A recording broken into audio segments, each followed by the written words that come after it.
What's up, fellow classers? It's Apollyon here, and it's been a little bit. I wanted to do a cleanup attack because I haven't done one of those in quite some time. And this really goes to show you how just one troop or one unit can make or break your raid, and how you deploy it, or what you do with it. So we're gonna go ahead and check out my attack that failed, and strictly because I forgot that I had another golem to deploy. Usually I deploy my shattered entry at one time. I didn't want my golem to go ahead and get hit by that wizard tower that I'm going to do. I'm going to do a GoBoLaLoon, and yeah, we'll go ahead and check this attack out and see where it fails right here.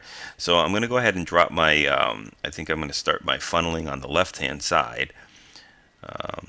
Yeah, I think I've dropped, there we go. So I've dropped my archer there. I dropped my one golem so that it's tanking for the point defense in that wizard tower. No need to have two golems getting hit at the exact same time, which is actually a problem for me. Got the baby dragon funneling on the right hand side. Dropped the king, dropped the queen. I should have dropped the golem right before I dropped the king and queen. Very nice jump spell. Their goal is to get into that core and take out all those defenses, get 3 air defenses and the queen.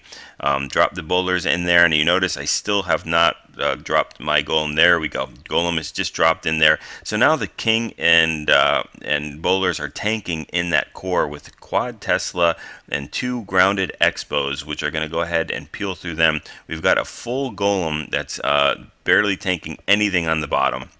That queen will go ahead and take care of the town hall and a couple of the Teslas, but will fall short to getting the other air defense that I need to, and I actually deploy my loons from the top instead of the bottom against the sweeper. Never deploy your loons and LavaHound against that. So we're going to go ahead and fast forward this because it is a failed attack. So this was done wrong as well. Maybe it could have been salvaged if I deployed my loons and my hound from the bottom first, but doesn't really matter at this point. So let's go ahead and check out the cleanup portion of it. And the cool thing about this is the cleanup is identically exactly the same. That makes sense. Identically the same composition as mine. I don't think there was anything changed at all. I think it was the exact complete unit composition. He does have a level 30 queen, which makes a difference, but it's not going to make the difference of the raid here. Not the way that he crushes it compared to my level 23 queen. So I think it uses the exact same funneling. Yeah, it does the exact same thing, but he drops both of his golems in here. And you'll see when the golems take that jump how much they will go into that core instead of starting to work their way towards the left portion of the base where the bottom air defense and the wizard towers are. So he's got the funneling going in exactly the same way. Drops his queen. Going to drop his king and his bowlers in here. They're going to go ahead and start making their way through the core.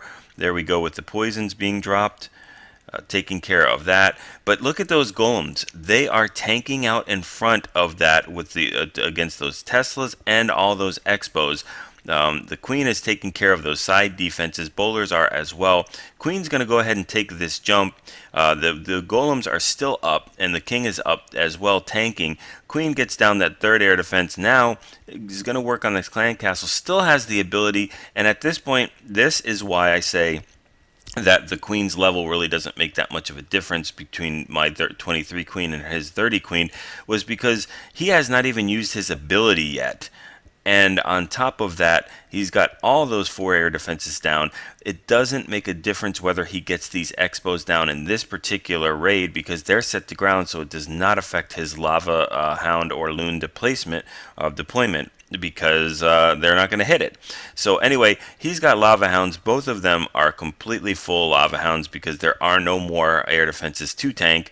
So the queen finally uses her ability. She's taken out both air defenses, and now he's got those hounds soaking up a couple of the defenses, but it's not going to be enough to even pop them.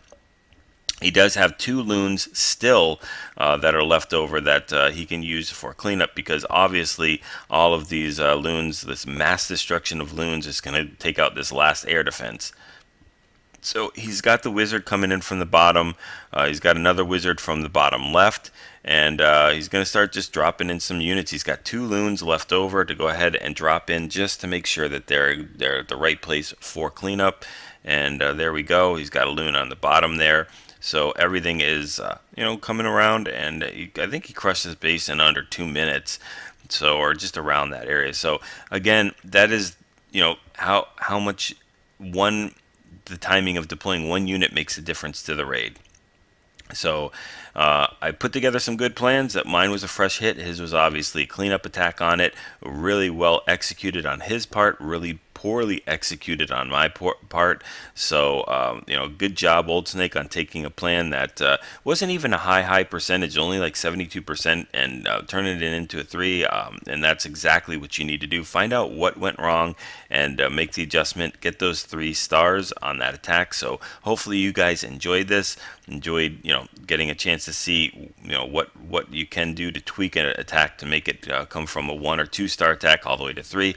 Go ahead, practice it, use friendly challenges, and share this video, share the channel with your clan mates, and go ahead and practice these attacks in FC. Get those 6-star clan wars and practice the 3-star attacks.